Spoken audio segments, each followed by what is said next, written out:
सगळ्यात आधी ते मान्य करा की तुम्ही देव नसून मनुष्य आहात आणि सामान्य मनुष्य आहात आणि या देशाच्या जनतेने तुमचा पराभव केलेला आहे।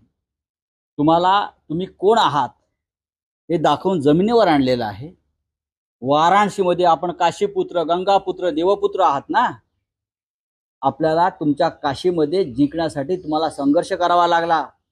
1.5 लाख मताने जिंकला। तुमच्यापेक्षा राहुल गांधी वायनाड आणि रायबरेलीतून 4-4 लाखाने जिंकले। अमित शहा 4 लाखाने जिंकले। तुम्ही मान्य करा की पराभव झालेला आहे। हा, आता मग तुम्ही एनडीएवरती बोला ना।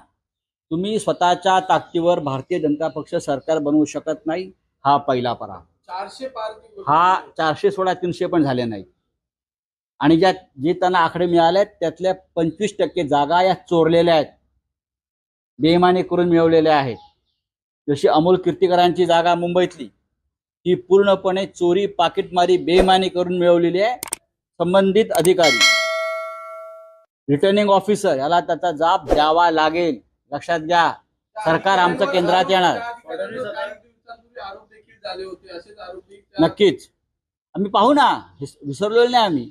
एक जिंकलेली जागा 2700 मताने जागा जिंकली, रिकाउंटिंग मध्ये परत ती जागा जिंकली, तिसऱ्यांदा परत रिजेक्टेड पोस्टल बॅलेटवर तुम्ही ती जागा जर तुम्ही कोणाला देत असाल, हा लोकशाहीचा आणि मतदारांचा अपमान आहे, हा अपराध आहे।